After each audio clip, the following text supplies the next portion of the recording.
안녕하십니까, 최정일입니다. 경영언론 최정일입니다. 오늘은 제 14주차 2교시 우리 경영언론 오늘 마지막 시간이에요. 저축과 투자 지금부터 공부하겠습니다. 투자의 방법인데요, 우리가 투자를 하려면 첫 번째로 경제 분석이 이루어져야 돼요. 커다란 울타리는 국제 경제 분석하고요, 작은 울타리는 이제 국내 경제를 분석해야 돼요. 국내 경제를 분석하려고 그러면 우리가 경제 지표가 있거든요. 그 경제 지표들을 공부하는 겁니다. 즉, 경제 지표는 우리 주가에 커다란 영향을 미치고 있는 요인 중에 하나가 되겠어요. 기업의 내적인 요인이 있고 기업의 외적인 요인이 있는데, 기업의 내적인 요인은 경영 성과 중요하겠죠. 순이익이 많다 그러면 주가 상승에 가장 커다란 영향, 호재죠. 순이익이 마이너스다 그러면 주가 상승에 그만큼 또 걸림돌이 될 거예요. 악재라고 봐야 되겠죠. 그래서 투자자들은 그 기업의 그 경영 성과, 순이익이 증가했느냐 하락했느냐 많은 관심을 보여주고 있어요. 근데 일반적으로 매출액이, 판매량이 순이익에 영향을 미치고 있기 때문에 우리가 매출액 동향도 관심 있게 보고 있습니다.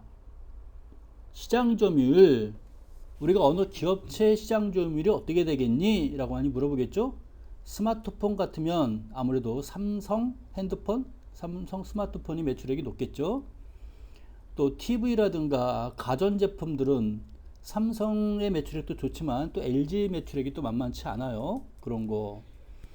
초코파이, 오리온 초코파이 매출액이 더 좋겠죠. 그런 등등.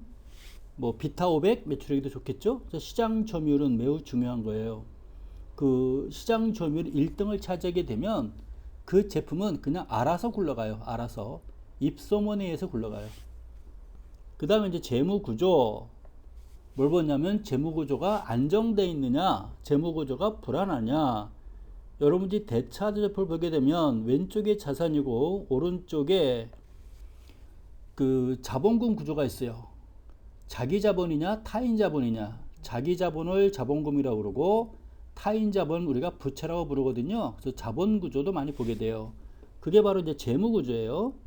자기 자본이 많으냐, 타인 자본이 많으냐, 내 돈이 많으냐, 상대방으로부터 빌려온 돈이 많으냐. 빌려온 돈이 많으면 아무래도 불안하겠죠. 돈 벌어서 이자에 다 갖게 되는 거겠죠. 그래서 내 돈이 많으면 좀 더 안정적이다라고 보는 거겠죠. 그 다음에 이제 경영자를 또 파악하는 거예요. 경영자가 공격적이냐, 아니면 경영자가 좀 보수적이냐에 따라서 또 투자 운영이 달라지겠죠. 연구개발 능력이 있느냐 없느냐. 그 회사는 연구소를 많이 강조하는 회사냐, 연구 능력이 있는 회사냐. 일반적으로 연구부서는 성과가 언제 나타날지 몰라요. 코로나 백신을 언제 개발할지 모르잖아요. 하다가 실패할 수도 있고 성공할 수도 있고, 성공했는데 다른 업체가 먼저 성공하게 되면 또 무능하게 되잖아요. 근데 일반적으로 연구개발비를 많은 경영자들은 비용으로 많이 생각하는 사람들도 있어요. 그래서 어쨌건 연구개발 능력이 있느냐 없느냐 중요한 거겠죠. 기업의 이미지가 좋으냐 나쁘냐. 그 회사 제품 그러면 오케이 믿을만해. 또 그 회사 제품 에이 이렇게 할 수도 있잖아요. 이런 것들이 이제 기업 내적 요인이다 보면 되겠습니다. 기업의 외적 요인들은 기업과는 별개죠. 이거는 국가적인 판단인 거. 그걸 우리가 경제 지표라고 그래요. 경기가 지금 호전되고 있느냐 아니면 악화되고 있느냐, 금리가 올라가고 있느냐 내려가고 있느냐, 국민소득 1인당 GDP라든가 GDP, 국가 전체 GDP, 1인당 GDP, GNI 이런 것들이 현재 상승하고 있느냐 하락하고 있느냐, 통화량이 현재 증가하고 있느냐 감소하고 있느냐, 물가가 올라가느냐 내려가느냐, 환율이 상승기냐 하락기냐에 따라서 투자에, 즉 주가에 미치는 영향이 많아진다라고 보는 것입니다. 그래서 우리가 투자에 앞서서 기업의 내적 요인과 외적 요인들을 모두 우리가 살펴봐야 되는 것들이에요. 요 내용들을 지금부터 여러분께 하나씩 공부하게 될 겁니다. 기본적 분석이란 게 있어요. 좋은 주식 선택과 적절한 매매 시점을 찾기 위해서 주가에 영향을 주는 기업의 내적인 또는 외적인 요인들을 분석하는 방법을 우리가 기본적 분석이다라고 보는 것입니다. 경제 분석을 먼저 하고요. 그 다음에 산업 분석을 하게 되고요. 그 다음에 기업 분석을 하는 거예요. 큰 것서부터 점점점 작은 것으로 내려가는 것이죠. 경제 분석은 우리가 국제 경제, 전 세계 경제가 호경기냐 불경기냐 살펴봐야 되겠죠. 근데 국제 경제를 내니까 전 세계 나라가 100여 개국인데 우리가 어떻게 100여 개국을 한꺼번에 반탄할 수는 없잖아요. 그러니까 우리 한국과 무역을 한국 경제에 영향을 많이 미치는 몇 개국, 서너 개만 따지면 돼요.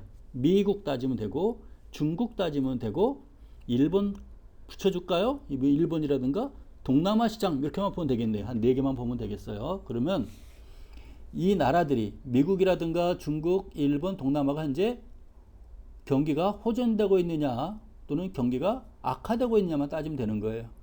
경기가 호전되면 수출 잘 이루어지고 있겠죠? 무역 상대국이 경기가 안 좋으면 수출이 잘 안 되겠죠. 그런 거 따지는 거예요. 근데 수출이 잘 된다고 따져봤을 경우에 또는 이제 산업 분석이 이루어져요. 산업 분석. 이 산업이란 무엇인가 하면 업종 분석이에요. 업종. 업. 금융업, 건설업, 뭐 무역업, 철강업, 뭐 비금속 광물업, 뭐 중공업 관련주, 전기전자 업종, 운수 업종, 뭐 식품 관련 업종, 음식료 있죠? 음식료 업종, 뭐 섬유 업종, 제지 목재 관련 업종, 제약 업종, 화학 업종 이런 걸 말하는 게 이제 업종 분석하는 거예요. 어느 업종이 지금 경기에 상승하는데 어느 업종이 가장 빨리 상승하고 있느냐. 우리가 투자를 할 때는 가장 많이 오르는 종목을 고르고 싶잖아요. 그래서 나무를 보기 전에 먼저 숲을 보는 거예요. 자세히 살펴보니까 전기 전자 업종이 잘 올라가고 있어요. 반도체 관련주가 잘 움직이고 있어요. 반도체를 선도하는 종목을 보니까 삼성전자예요. 그럼 그때도 우리가 이제 기업 분석이 이루어지는 거죠. 삼성전자의 기업 분석을 쭉 우리가 파악하는 거예요. 경기가 호전되고 있고 보니까 반도체 관련주가 앞서가고 있고 반도체 관련주 중에서 삼성전자가 앞서가고 있구나. 그러면 기업 분석이 이루어지겠죠? 우리가 기업 분석을 경영 분석이라고도 이야기를 해요. 삼성전자 보니까 앞으로 실적이 좋아질 것 같고 순이익도 좋아질 것 같고 지금 주식을 사면 좋겠습니다 라고 판단하는 거겠죠. 현재 주가가 5만 원인데 앞으로 8만 원까지 올라갈 수 있겠어요 라고 또 분석을 해요. 그렇죠? 그러면 사면 되는 거죠. 오케이? 그래서 경제 분석, 산업 분석, 기업 분석 이런 순서대로 우리가 기본적 분석 이루어지는 거예요. 이 기업 분석할 때는 우리가 재무제표, 대차대조표, 순이익계산서를 보면서 우리가 기업 분석을 일반적으로 하고 있어요. 산업 분석은요. 경제 분석은 아까 했죠. 금리 따지고 환율 따지고 뭐 GDP 따지고 뭐 물가 따지고 하는 거예요. 산업 분석은 그 산업이 진짜 지금이 산업 주기를 따져요. 성장기냐, 성숙기냐, 쇠퇴기냐 이런 거 따져봐야 되겠죠. 산업 주기. 또 진입 장벽이 높으냐 낮으냐. 일반적으로 진입 장벽이 높은 기업들이 좋은 기업들이겠죠. 우리가 자동차 관련 업종, 내가 현대차 같은 자동차 회사를 만들고 싶어. 만들어지나요? 허가도 안 나겠지만 허가가 난다 하더라도 엄청난 비용이 있어야 되겠죠. 밑에 하청업자들 한 100여 개를 또 인수해야 되겠죠. 자동차를 잘 만들었다 하더라도 AS 업체에 만들어야 되겠죠. 어마어마한 비용이 들어가는 거겠죠. 포항제철과 같은 철강 회사를 하나 만들고 싶어. 용광로 하나만 해도 어마어마하겠죠. 전문가들 많이 뽑아야 되겠죠. 그 진입 장벽이 매우 높은 회사들이에요. 이해가시죠? 반대로 우리가 겨울철에 뭐 붕어빵, 군고구마, 군밤 진입 장벽이 매우 낮은 업종이라고 봐야 되는 거겠죠? 그래서 산업 분석할 때는 진입 장벽이 높으냐 낮으냐도 따져보는 거예요. 또 정부 정책이 건설업종이라든가 뭐 스마트 반도체를 키우고 있느냐, 정부 정책이 이쪽을 싫어하느냐 그런 것도 중요한 거겠죠. 정부 정책도 필요한 것들이에요. 그 다음에 이제 기업 분석, 재무제표, 경영 분석하는 거예요. 뭐 가지고요? 대차대조표, 손익계산서 가지고 기업 분석하는 거예요. 기본적 분석 공부했으니까 페이지 넘길게요. 경기와 이제 주가에 관련된 경제 분석 하나씩 세부 사항 들어가는 것입니다. 경기와 주가. 경기가 좋으면 주가는 상승하고 경기가 나쁘면 일반적으로 주가는 하락한다라고 보는 것입니다. 주가는 경기 변동보다 앞서 움직이는 경기의 선행지수예요 라고 보는 것이죠. 옆에 보니까 주가가 있고 경기가 있는데 주가는 경기보다 앞서 움직이죠. 주가가 움직여야 경기가 움직이는 거고 주가가 하락하니까 경기도 하락하는구나. 일반적으로 주가는 경기보다 한 6개월 정도 더 선행해서 움직이는 것으로 우리는 보고 있어요. 때로는 9개월. 네. 경기 변동이라 하면 불황기가 있고 회복기가 있고 호황기가 있고 쇠퇴기가 있고 구분하고 있죠? 이렇게 구분하고 있어요. 회복기하고 호황기를 화랑기, 불황기하고 쇠퇴기를 불황기 이렇게 보면 되겠죠? 침체기 이게 보는 것입니다. 화랑기, 침체기.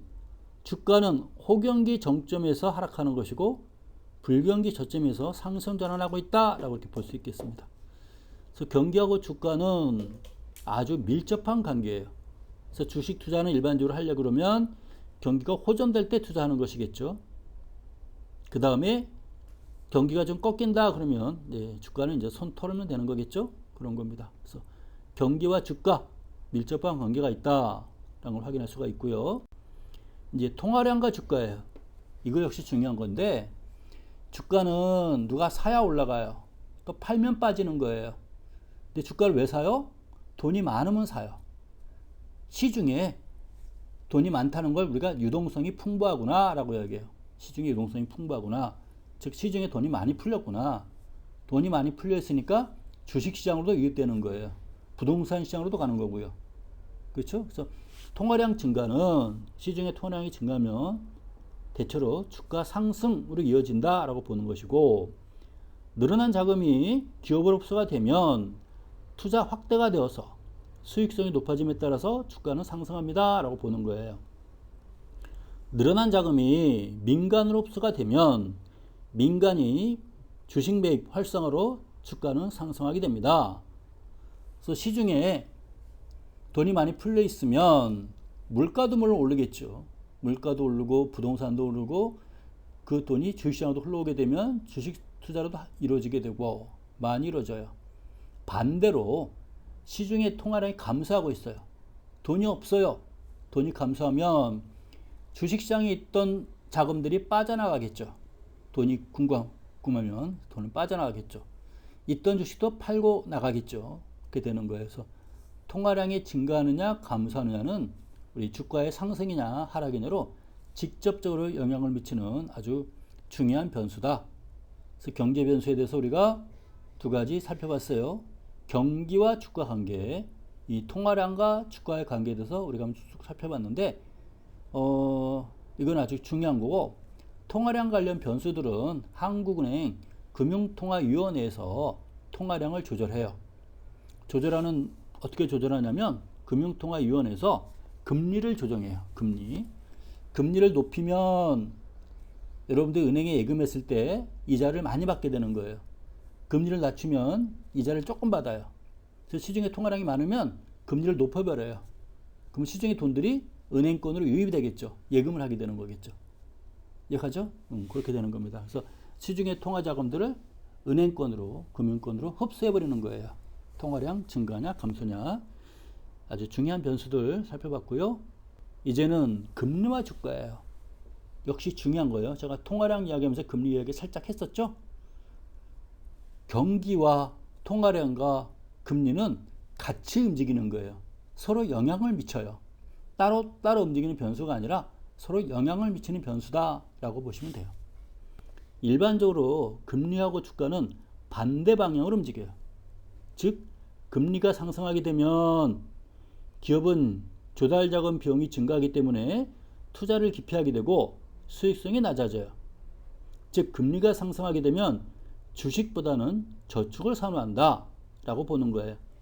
즉 금리가 상승하게 되면 기업체들은 은행으로부터 대출을 받아서 주로 사업을 하고 있는데 금리가 상승하게 되면 돈 벌어서 이자를 갚아야 되잖아요. 이자 비용이 증대가 돼요. 그럼 기업은 순이익이 줄어들어요. 돈 벌어서 이자를 많이 갚아야 되기 때문에, 이자를 냈더니 올라가기 때문에 순이익은 줄어들 수밖에 없는 거예요.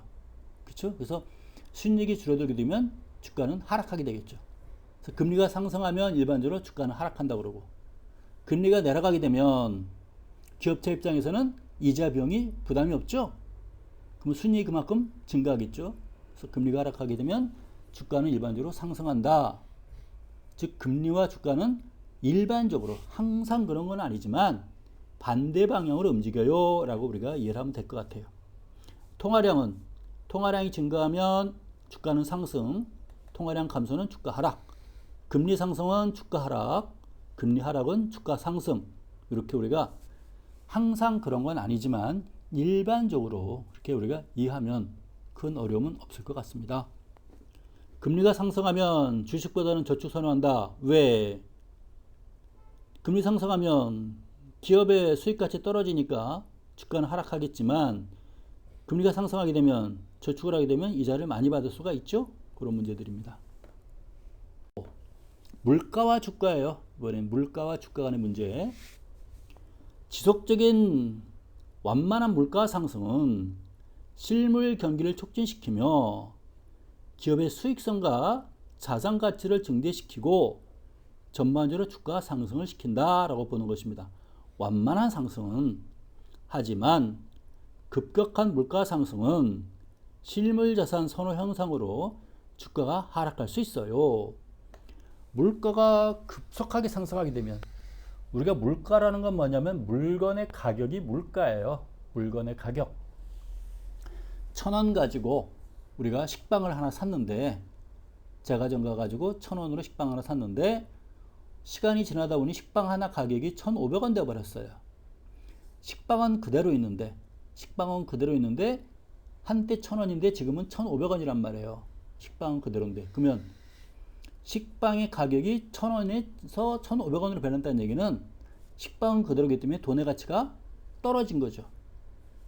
식빵 하나랑 1,000원이랑 교환했는데 지금은 1,500원 갖다 줘야 교환되는 거 아니에요? 그럼 돈의 가치가 만큼 하락한 거다라고 보는 것입니다.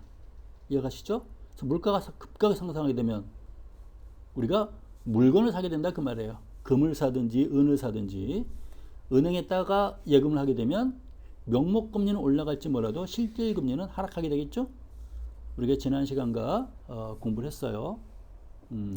실질금리, 명목금리 공부한 적이 있었죠? 그런 차원에서 우리가 보면 충분히 이해가 될 것 같아요. 그래서 물가와 주가는요, 완만한 상승일 때는 같은 방향으로 움직이겠지만 급격한 물가 상승은 주가와 물가는 반대 방향으로 움직인다 라고 이해하시면 될 것 같아요. 다음 페이지에 보면, 근데 일반적으로 물가는요 주가에 좀 불리하게 많이 작용을 해요. 돈의 가치가 떨어지는 거잖아요. 주력 제품의 이제 산업 분석이에요. 앞에까지는 경제 분석했었는데 이제 산업 분석. 앞서 제가 살짝 얘기한 거 있죠? 산업 분석은 그 제품의 수명 주기가 어떻게 되느냐. 산업의 수익성과 성장 전망은 주력 제품의 수명 주기 단계에 따라서 결정이 됩니다. 도입기가 있고요, 성장기가 있고요, 쇠퇴기가 있고요, 성숙기, 쇠퇴기가 있어요. 성장기, 성숙기, 쇠퇴기. 도입기, 초기 비용으로 이익 발생이 매우 어렵겠죠. 초기에는. 왜? 그 제품이 뭔지 몰라요. 이 제품이 뭐야? 코인 노래방 처음 나왔을 때 뭐 하는 거야? PC방 처음 차렸을 때 PC방 뭐 하는 곳이야? 공부하는 곳이야? 도서관이야? 뭐 이럴 수 있잖아요. 처음 제품이 나오면 모른다 그 말이에요. 성장기가 되면 매출의 급성장으로 인해 가지고 급격한 이익이 막 발생하게 되겠죠. 성장기 때. 여러분도 성장기 때 키가 부럭부럭 자라지 않나요? 물만 먹어도 키가 크지 않나요? 그런 식이죠. 성숙기, 경쟁이 심화돼 가지고 단위당 이익이 감소하게 돼요. 여러분도 성숙기가 되게 되면 아무리 잘 먹어도 키가 안 크잖아요. 성장기 때는 몇몇 기업들만 있기 때문에, 몇몇 기업들만 있으니까 커다란 이익을 얻을 수가 있는데, 성숙기가 되면 너도 나도 이제 그 장사 같은데 너도 나도 이제 그 장사를 막 차리는 거예요. 그래서 이제 단위당 이익이 감소한다 그 말이에요. 커피숍도 처음에 나왔을 때는 저 스타벅스가 뭐 하는 곳이야 그랬겠죠? 그냥 동네 커피숍 가면 되는데 스타벅스가 뭐야? 갈까 말까? 괜히 비싸기만 해? 그랬다가 성장기 때 엄청난 수익을 올렸는데 요즘에는 건물 하나당 커피숍 있잖아요. 성숙기라고 봐야 되겠죠. 경쟁이 심화되고 있고 건물마다 커피숍 있고 네, 예전만큼 이익이 크게 발생하진 않고 있겠죠. 파이는 똑같은데 나눠 먹을 업체들이 너무 많잖아요. 그런 거. 쇠퇴기가 되게 되면 매출 감소로 인해 가지고 철수나 업종 다각화가 필요하다라고 보는 것입니다. 쇠퇴기가 돼가지고 없어진 것들이 많아요. 여러분들은 생소하지만 대학가 앞에 당구장이란 거죠.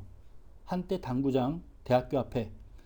그다음 옛날 대학생들은 수업 끝나고 갈 게 당구장밖에 없었어요. 다방 아니면 당구장. 옛날 얘기네. 대학생들의 유일한 낙이 당구 치는 거였는데 PC방도 생기죠. 스마트폰 생기다 보니까 당구장 왜가 이렇게 되는 거죠. 그래서 대학가 앞에 당구장들이 모두 사라졌어요. 쇠퇴기를 맞이한 거겠죠. 노래방도 사라지면서 코인 노래방 생긴 거 같은 원리로 보면 될 것 같습니다. 그래서 어떤 제품들은 도입기, 성장기, 성숙기, 쇠퇴기를 맞이해요. 스마트폰이 생기면서 핸드폰이 사라졌잖아요. 쇠퇴기를 맞이하고 있는 거죠. 이런 것들. 노키아는 이미 스마트폰을 못 가고 휴대폰 세상이란 말이에요. 그래서 쇠퇴기를 맞이한 거죠. 노키아는 이런 거. 주력 제품의 수명주기 살펴봤습니다. 주력 제품의 수명주기 보니까요. 도입기 때 기간에 따라서 도입기, 성장기, 성숙기, 쇠퇴기를 맞아요. 이해가시죠? 이게 이제 매출액이고요. 이게 이제 순이익이에요. 이게 금액이에요. 도입기 때는 일반적으로 손해를 보고 있겠죠. 이 제품이 뭔지 몰라요. 팔리긴 팔리는데 크게 이익이 안 남죠. 성장기 때 많이 팔리면서 많은 이익도 남겨요. 성숙기가 되면 이익이 이제 멈추게 되겠죠. 경쟁업체가 된다 그러면 너도 나도 막 생기는 거예요. 쇠퇴기가 되니까 매출액이 감소하면서 이익도 감소하게 되겠죠. 그러면서 하나 둘씩 이제 문 닫게 된다라고 보면 되겠습니다. 이 그림을 보니까 여러분들이 충분히 이해가게 되겠죠. 제품의 수명주기와 이익곡선 기억하시기 바랍니다. 이번에는 산업분석 3, 산업구조 분석이에요. 산업의 경쟁 강도를 결정짓는 구조적인 요인 분석. 경쟁이 심하게 되면 경쟁자가 뭐 하는지 산업 스파이도 보내봐야 되겠죠. 경쟁자가 이번에 광고 하나 때리면 우리도 광고 때려야 되겠죠. 더 잘 때려야 되겠죠. 경쟁자가 하는 신제품 개발하면 우리도 똑같이 신제품 개발해야 되겠죠. 피곤하죠. 비용이 많이 들어요. 경쟁자가 없으면 좋은데 경쟁자가 생기다 보니 그만큼 피곤하게 되겠죠. 그래서 경쟁자가 많으면 그 업종의 성장은 한계가 있어요. 구조적인 요인, 잠재적인 진출 기업의 위협, 새로운 신제품 회사가 생길 수 있냐? 경쟁업체가 생기느냐? 내가 우리 동네에다가 치킨집 하나 차려가지고 치킨 장소로 참 재미를 많이 보고 있는데 갑자기 치킨이 잘 된다는 소문이 딱 나니까 뭐 KFC가 들어오고 롯데리아 들어오고 맥도날드 들어오고 교촌치킨 들어오고 비비큐 들어와버리면 우리 회사, 우리 치킨집 문 닫아야 되겠죠? 그 잠재적인 진출 기업이 있느냐 없느냐 따져봐야 되겠죠? 대체 상품 위협이 있느냐라고 따져봐야 되겠죠?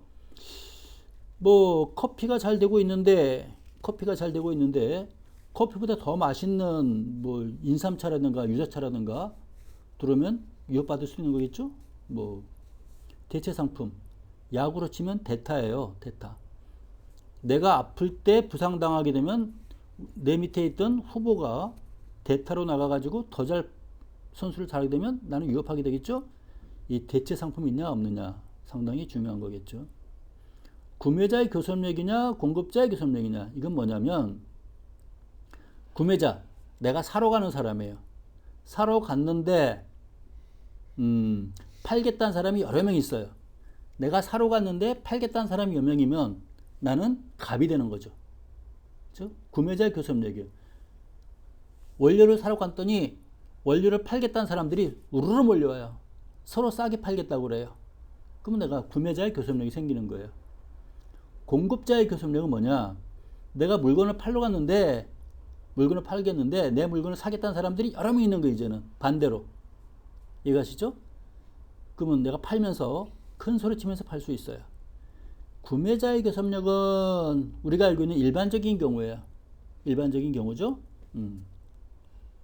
우리가 사면서 큰 소리 치는 게 일반적이잖아요. 팔면서 큰 소리 치는 게 있어요. 주로 포항제철, 철강. 우리 한국에서는 철강이 일반적으로 포항제철 회사가 거의 독점 업체잖아요. 그래서 포항제철에는 철판을 사러 그 현대차에서도 와서 철판 달라고 그러죠. 기아차에서 삼성 르노에서 오죠. 또 뭐 쌍용차에서도 오죠. 또 대우차인가요? 예, 포르쉐에서 와가지고도 철판 달라고 서로 아우성해요.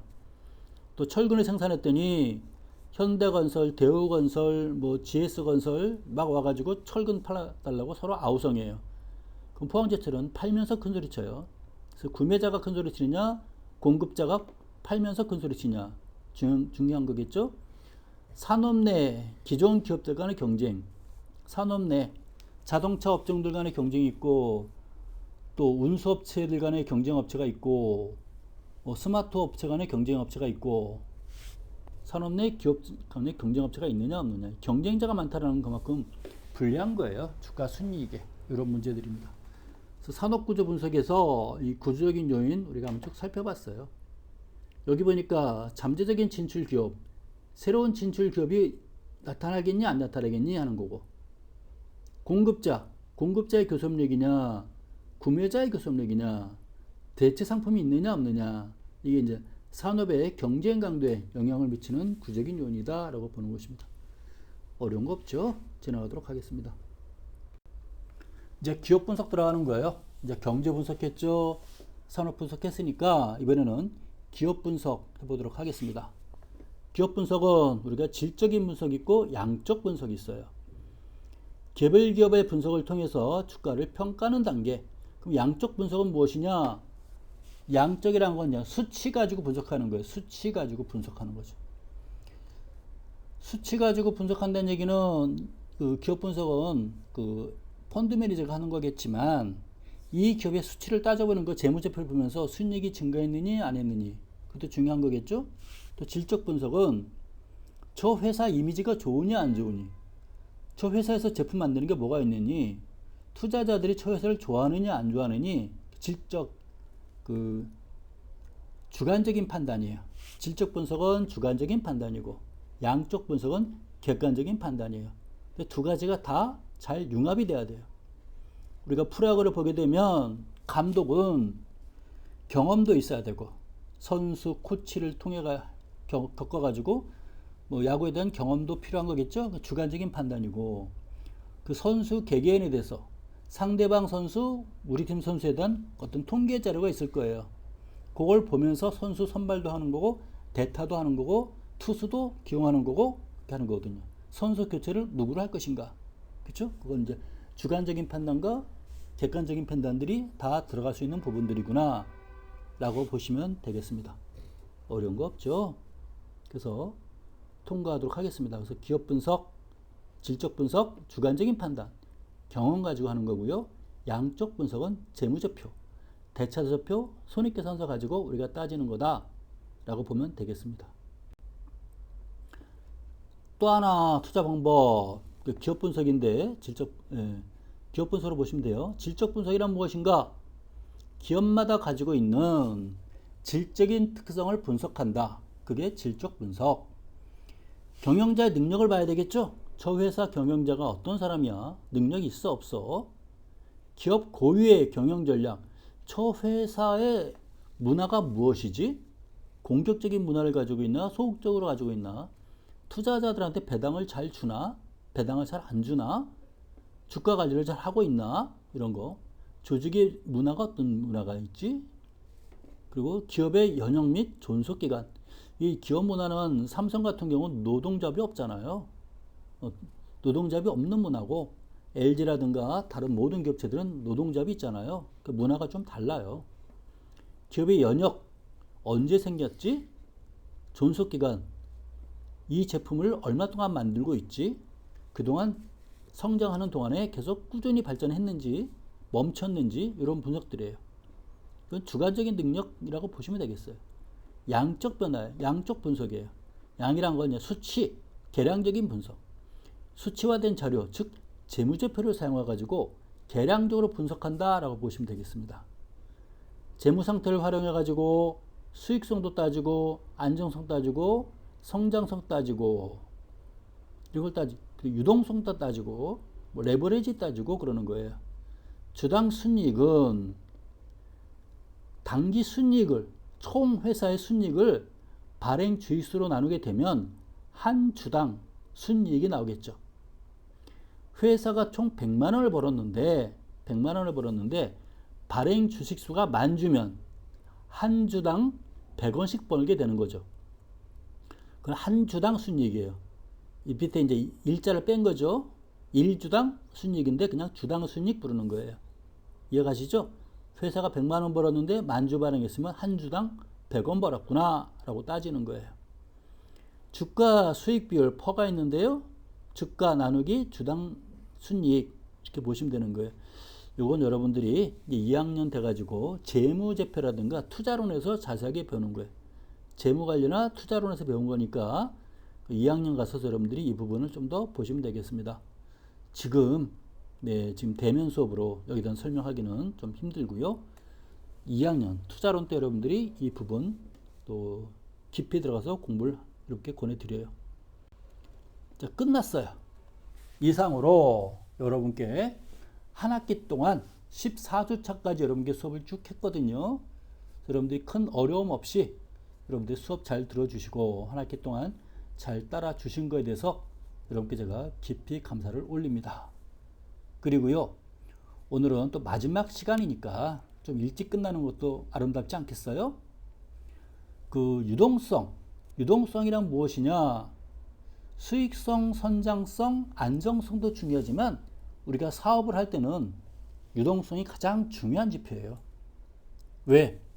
유동성이 있어야 내가 팔고 싶을 때 파는 거고 사고 싶을 때 살 수 있는 거거든요. 주식 투자라든가 사업할 때 가장 중요하게 우리가 생각하는 지표가 바로 유동성 지표다. 이 문제도 차후에 여러분께 좀 시간이 되면 좀 더 자세하게 오프라인 수업 시간에 여러분께 강의하도록 하겠습니다.